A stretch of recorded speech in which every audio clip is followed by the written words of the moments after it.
John Miles here, and I'm going to present information on emotion dynamics, including the equations of emotion. Now this is going to be reviewing the analogy that was detailed in the analogy and duality presentation. So just a few slides are going to overlap here. But the first point here is that, as with all common physical phenomenon, emotion dynamics includes these three qualities. There's the flow of emotional energy. There's a certain amount of pressure to that flow, which corresponds to will and desire.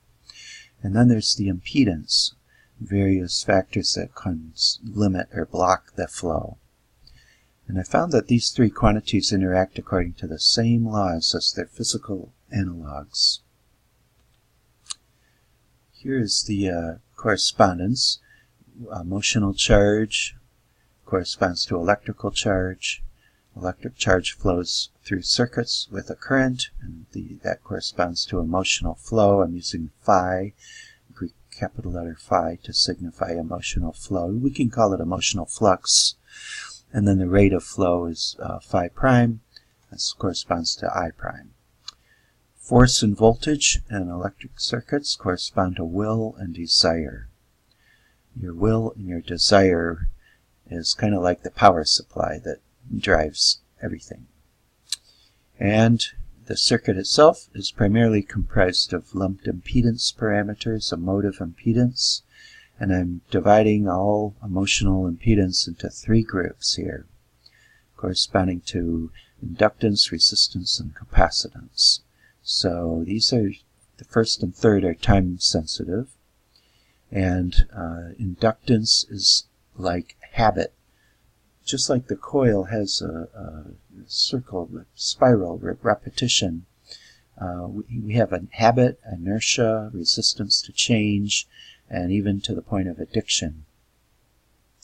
The second group of impedance factors are resistive, or you could call it reluctance, and they're all based on denial, which leads to judgment and anger.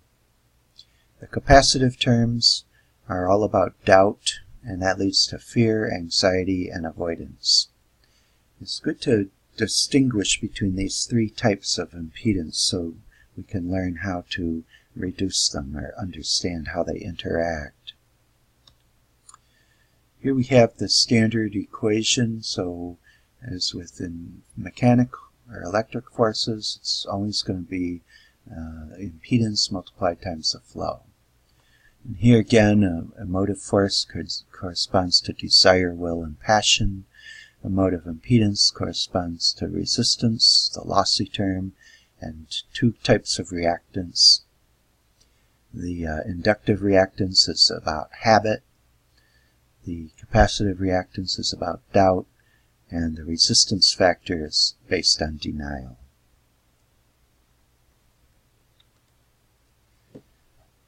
To summarize this component, the habit will lead to addiction and arrogance. And in this type of reactance, energy is always stored in motion. So, for example, with an inductor coil, the circulating voltage wants to keep spiraling along, and it resists a change in the frequency or the magnitude of that movement of charge. In the case of reluctance, that's all about resistance, and here energy is lost to dissipation as a frictional term. And this is a huge factor in emotional blockages, is denial, which can lead to judgment, anger, disappointment. And the third type is capacitive. Here energy is stored in the separation of charge, and this is when people are holding on to emotional patterns, primarily doubt, but also this leads to fear, avoidance patterns, anxiety, and it's about distance. The reason this is helpful is to understand a lack of emotional well-being in terms of the dynamics, and within the context of these three quantities, we find that a lack of emotional well-being is due to an insufficient flow. the lack of emotion dynamics. This is when people are emotionally shut down, including older people who don't express emotions very much. And the second type of insufficiency is lack of pressure, and this is when the will hasn't been developed and the person doesn't have any strong ambition. And the third flaw here in suboptimal well-being is when there's excessive impedance or blockage of emotional flow. The idea with this model is that emotional well-being goes along with high flow, low impedance. But most people are afflicted with various forms of impedance, and there's three types. The first is excessive habit and inertia, reluctance to change. The second type is all about denial, which can lead to anger and frustration and disappointment. And the third type is all about doubt, which leads to fear, anxiety, and avoidance patterns. So these two insufficiencies are remedied by decreasing these three. So lower the impedance and the flow can go up. Now I like to use circuit diagrams, a circuit model of consciousness, for example, to model the emotive force and the emotive flux as they take place, for example, between two people.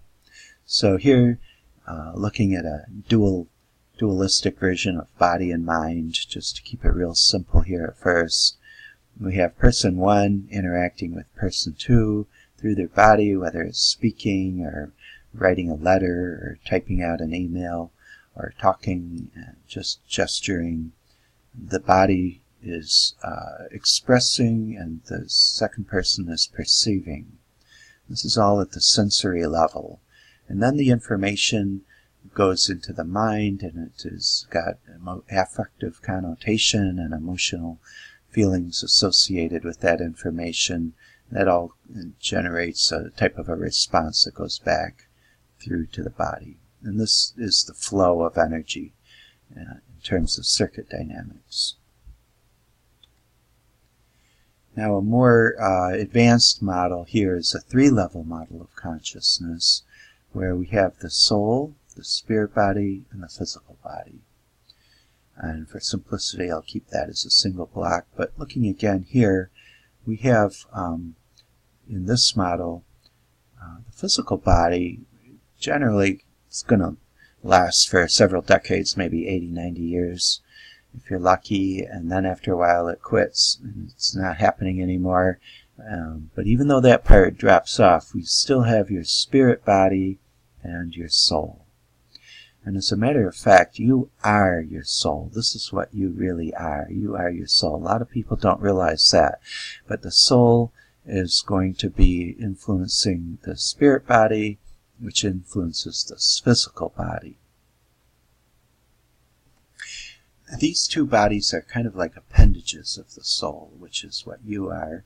And these appendages are just designed to collect up data and experience and feed all that information to the soul to acquire experiential knowledge and impressions of being alive. Now I can expand on this model just briefly to show how we can have a common ground here. And then this is kind of like the physical world bus, where one person here in three parts is interacting with this person in three parts, primarily through the physical world. However, if you look at the connections between the components, between your soul and your spirit body, that's a golden cord, and the connection between your spirit body and the physical body is like a silver cord. So whereas this is the physical world bus, kind of like a big fat wire that everybody taps into, we have the spirit world bus, which is another common interface domain. And then we also could define the soul bus. And as far as these connections, it's possible in theory to connect with God, but that would happen right directly through your soul, not through your body or your spirit body, but through your soul. Of course, most people have too much emotional impedance to enable this connection to take place, but it is a possibility. And when two people interact, they may be interacting not just on a physical world basis, but also in the spirit. Their spirit bodies can interact. And if they have a deep relationship, their souls can interact. So that's the meaning of this soul bus. Now, it's useful to remember after the physical body quits working and this person has died, their spirit body continues to exist in the spirit world. And their soul, of course, is virtually indestructible, and that definitely continues to exist. And while in this restricted state or disincarnate state, because they dropped off the body when it quit, a person who is in the spirit world can still contact people who are in the physical body through the spirit world bus, as they call it. And in fact, this is how various spirits communicate in the spirit world when they're disincarnate. They rely primarily on the spirit world bus. And it turns out it's also possible for this person after dying to be kind of stuck on Earth, or in what's known as earthbound. And at that point, it's possible for them to actually interact with a living person through the spirit connection here. And this is the basis for people who sometimes think they have a past life. Most people, almost hardly anyone has more than one life.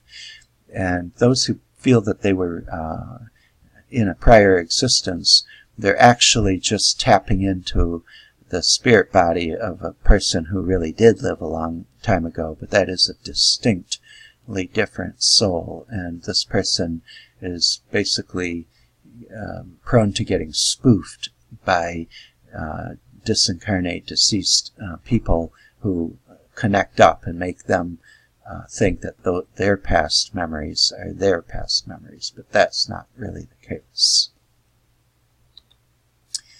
Now, the impedance circuits can be also used to describe relationships between different people. So this is a diagram showing relationships between characters in Pride and Prejudice.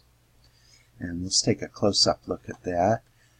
In other words, these flows represent different emotional pressure and flow impedance, and that can all be mapped out, but each relationship has a definite and specific quality to it.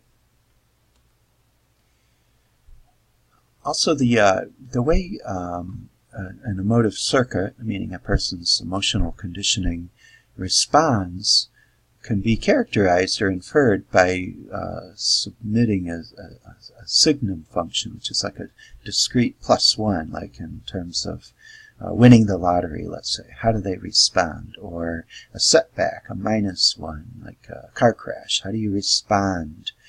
And your response pattern is going to be based on your emotional blockages, which is another word for emotional error. And again, there's 3 types: habits, denials, and fears or doubts, pretty much the same. And those correspond to three types of emotive impedance.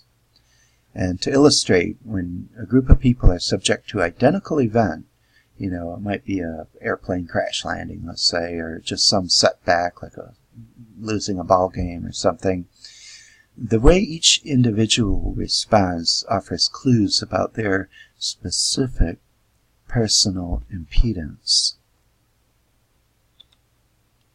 So this model is intended to represent how emotions flow and are processed. And the model can be developed to describe individuals or groups. And as with all common physical phenomena, there's flow and pressure. And the main concern here is when there's a lack of well-being, most people have too much emotional impedance. That includes a resistance component, like a flow restriction, as well as a reactance. That's inductive and capacitive. Here's a summary of the qualities of emotional impedance. And again, it's like inertial mass, like friction, the resistance term, and the compliance term is like capacitance. So here we have repetition, habit. This is all energy stored in moving quanta, the moving emotional charge.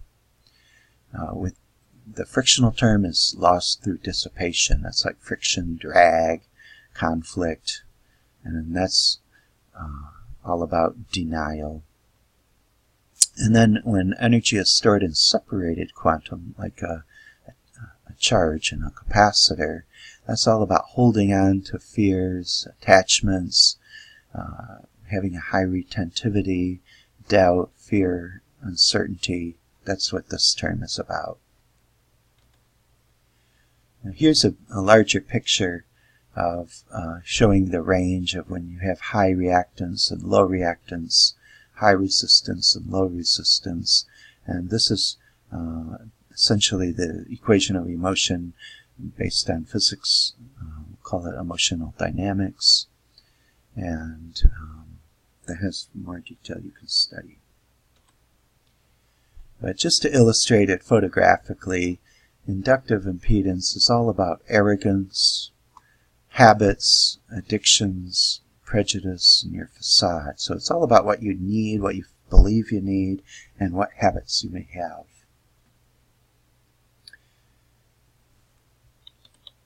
The second type, which is emotional resistivity, is all about judgment, criticism, anger, and the key word is denial, because this seems to be the root cause of all of these other emotive resistance. When you can reduce your denial and reduce your emotive resistance, you get these more positive qualities of low resistance. And the third type, capacitive, is kind of like spring stiffness. It's about doubt and fear.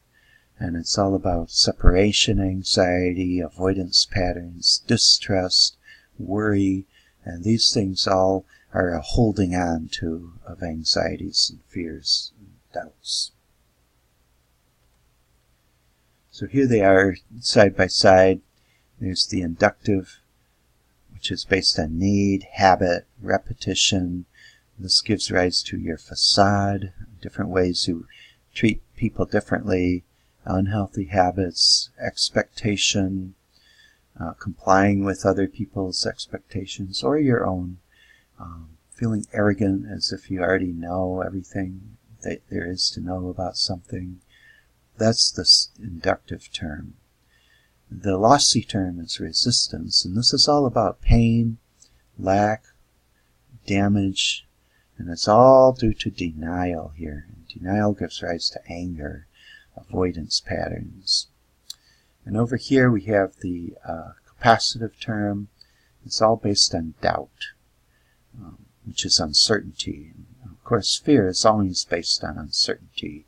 Knowing this offers clues on how to reduce your fears, which the opposite of doubt is faith, and the opposite of fear is going to be like truth. So these types of reactants involve separation anxiety, deadline anxiety, delays, rush, holding false beliefs. It's a holding on to of error. So the big question here is, why do people have so much emotional inertia, resistance to change? That's about habit. Resistance, that's about just, don't trouble me with details. It's about denial, lack of being open to new information. And the third type is emotional fears, which are all based on doubt.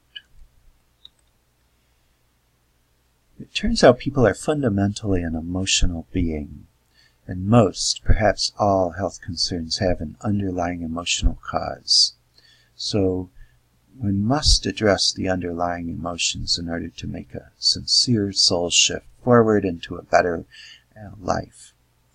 And any treatment of symptoms, such as treating the effects, like a list of groceries to buy or pills to take, those will have very little effect without the release of the underlying emotional cause. So emotional impedance is here defined as the blockage or the denial of held emotions, the stuckness patterns, habits, patterns of avoidance. And the solution to this impedance is to free up the emotional flow.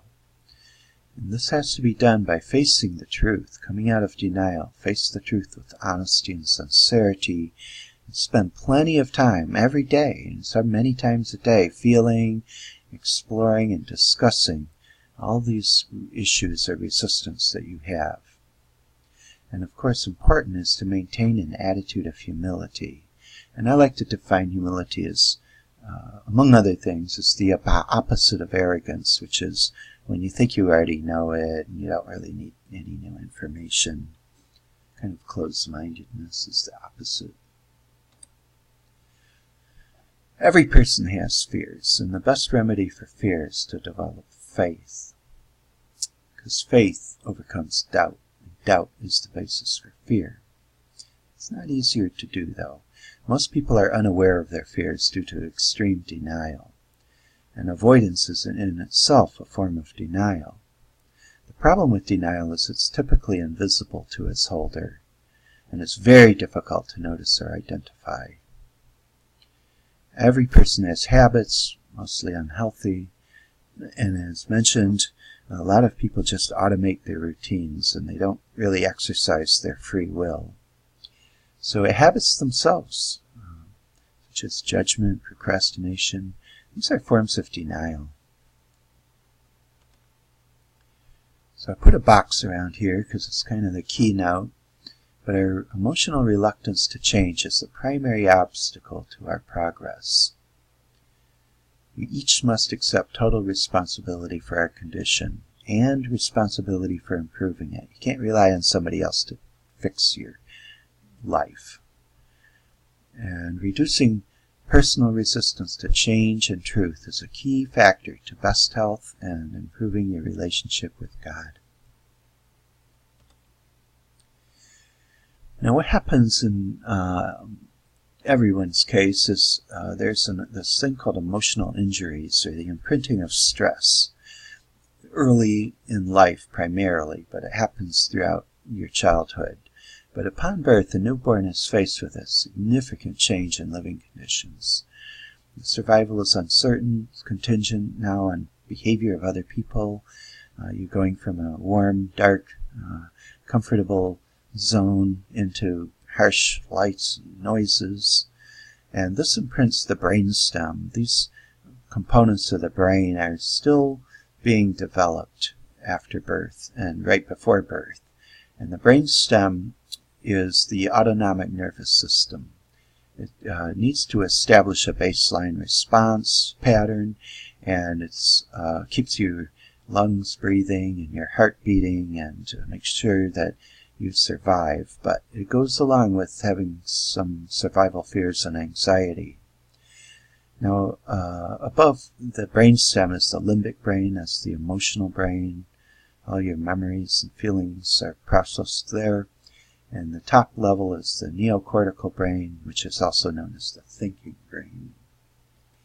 This is known as the Triune Brain approach, and it turns out that reptiles, they have this, and they act very cold-hearted, cold-blooded, and they're just interested in survival and aggression. Mammals are a little bit more emotional and taking care of their young ones better and taking care of each other, for example. And then the primate brain is this highest neocortical thinking brain layer, and the three interact with each other. Notice how a horse doesn't really have the neomammalian or neocortical brain, but it does have the emotional brain and the reptilian brain. And of course animals, all mammals, they have emotions. Now there's an excellent book on this topic called Feelings Matter by Sianda Rohan, and she details how the early imprinting of brain takes place and how emotions become held. And this is beginning to be recognized in mainstream psychiatry and psychology, and there's an excellent website at birthpsychology.com where practitioners can share information about perinatal emotional injuries. Here's a couple of quotes from one person, Samuel Lopez de Victoria, and he has found that people can retrieve memories from consciousness as early as the second trimester. And academic papers are coming out on the effects of prenatal and perinatal stress on the person's, well, they call it outcome, behavioral and cognitive outcome. So anxiety and fear is something that we each are imprinted very deeply with early on. And this is sometimes referred to as emotional trauma. And this impact of early life emotional injuries on our whole life is extremely significant. The prenatal conditions, the emotional climate of the gestating fetus is going to influence that child's emotional health. And the conditions during infancy further affect emotional health due to imprinting of the reptilian brain, that's the brainstem, with survival fears. The general remedy is to recognize, come up to denial, revisit those various fears, accept them, and release them. The general goal is to increase the flow by reducing the emotional impedance to change and truth. Now, the two reactive components are time varying and store energy as either in motion or in separation of emotion charge. The method here is to map out one's emotional blockages by identifying these three types of impedance as in an electrical network. Then all the standard equations that have been developed for circuits can be applied to the analysis of a person's specific emotional response characteristics. This comes into play with emotional health care, and again, the objective is improving emotional health. The main concern in this model is everyone really has excessive emotional impedance, which is blocking the flow of emotions. For example, when people are emotionally shut down. So our new updated healthcare objective becomes reduce emotional blockages. Given these three types of emotional impedance, impairing the emotional flow, we have the inductive, having excess habit, resistive, too much denial and anger, and capacitive, holding on to fears and doubts. Well, there should be three types of remedies. A good first step in identifying specific impedance is to get clarity with yourself by making these lists. Now, these lists should just include everything you can think of. All your habits, a habit list, needs, things you feel you need to have, things you expect of yourself and others. The second group of lists are all about denials. This is a very difficult thing to identify your denials because, again, denial, when successful, and it usually is invisible to the holder. So start by listing all the things that make you feel anger, judging, critical, disappointed, frustrated. Include lists of your personal disappointments and frustrations. The third type of lists will be about doubt. List all your fears. List anything that makes you feel anxiety, worry, shame, guilt, and most importantly, list all the things you avoid. These probably should be in individually separate lists. Now, you need to give yourself some time, a month or two, or maybe a year or two, to build up the list. Keep revising them and sorting them in the order of priority.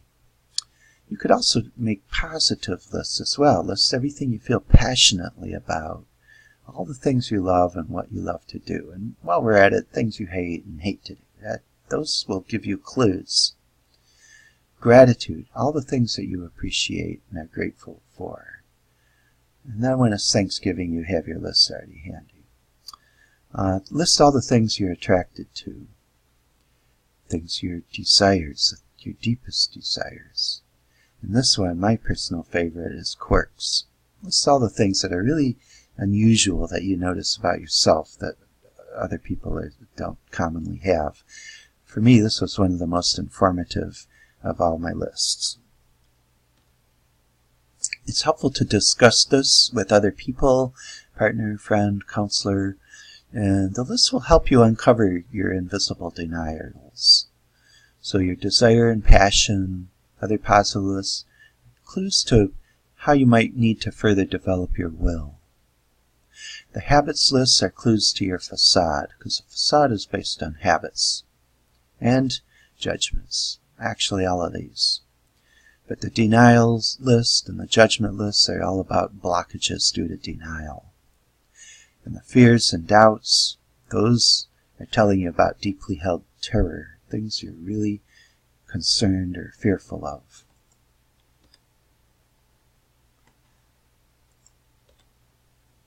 So these are the three types of emotive impedance. In a healthcare context, people often are very resistive to change. So the health consultant's #1 priority is to get the client to want to improve their lifestyle. How? Well, you find your emotional reasons for habits. You uncover your denials, list your fears. These are very important 3 things to pay attention to. Now, it's also helpful to strive to attain these 3 low impedance qualities, because this is where, when you already feel this, you'll know you're diminishing your reactance and impedance, and strive for humility, allowance, non-assumption, sincerity. With this type of impedance, strive for truth. Become a truth lover. Accept new ideas and things. Appreciate things around you. Appreciate yourself. That may be the biggest challenge of all. Self-appreciation, self-love. You'll have a life of more grace and less frustration. And then over here, develop your faith. Faith in God is very helpful, but develop your faith if only in truth.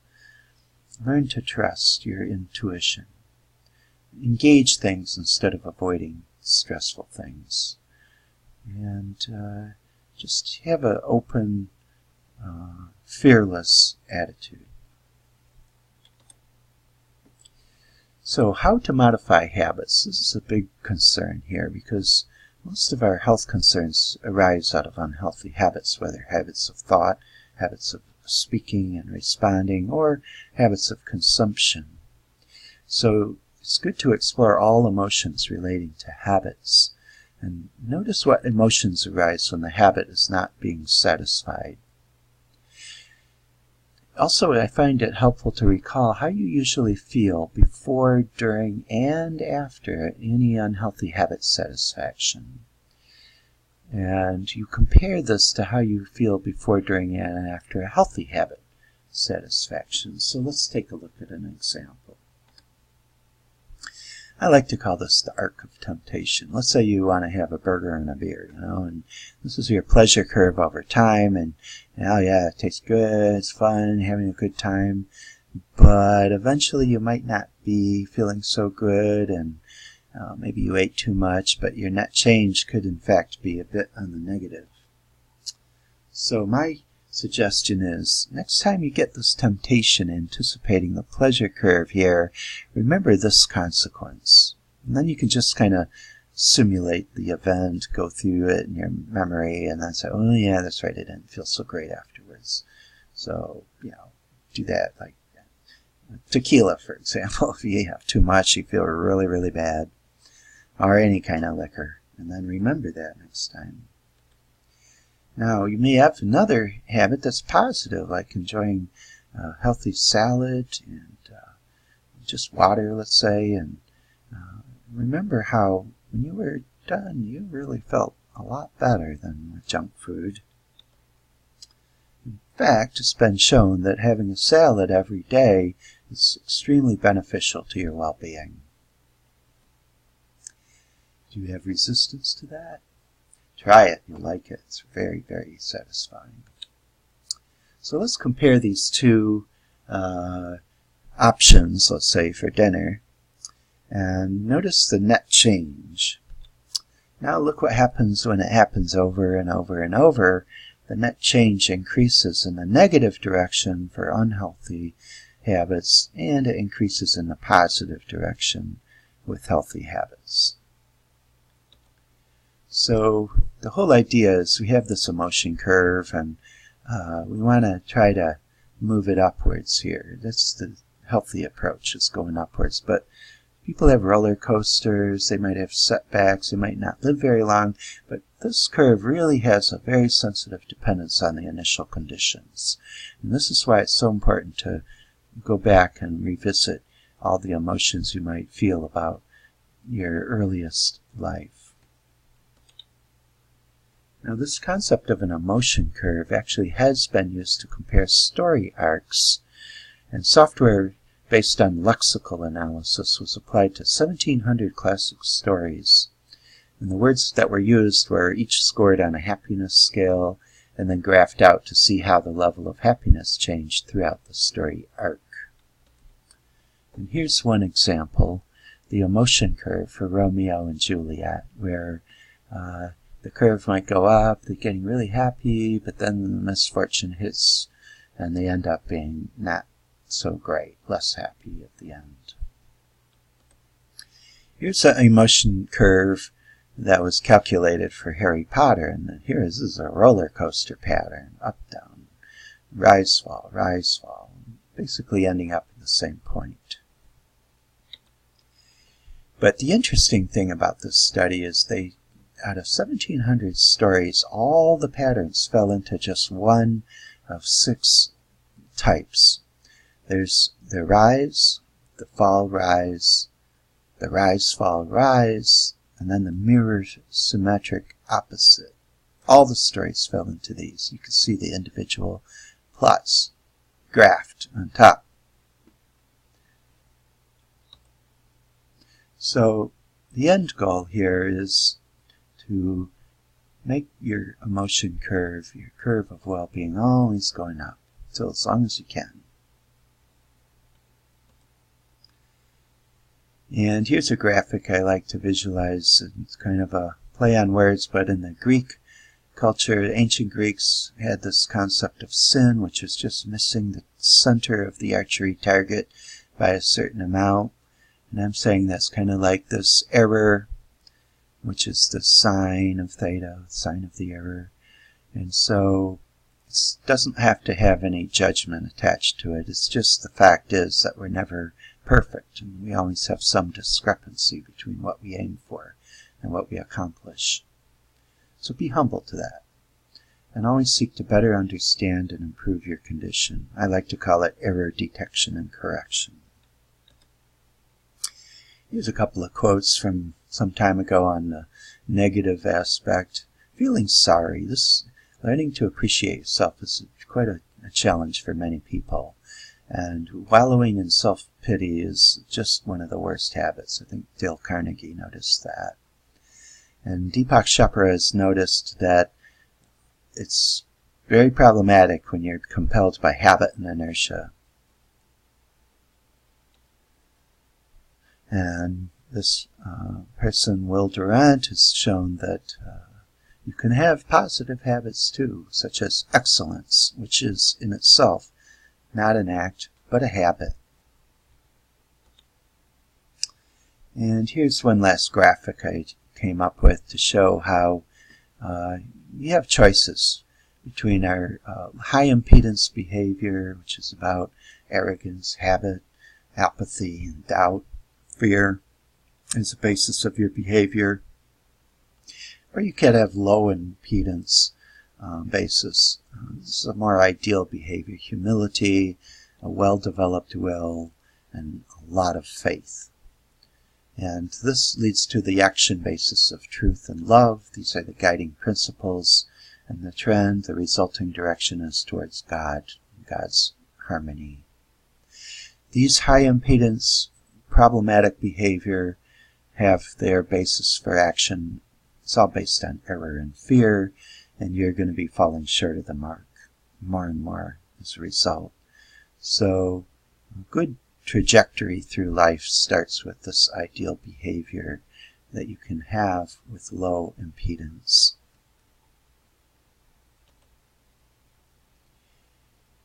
This is part 2, which is the more right brain presentation. If you're interested in the math behind the emotional analogs, you can look at part 1 called Analogy and Duality. Thanks for watching the video, and if you want more information, you can follow this link. If you have any ideas or comments, please contact me. Very interested in this subject.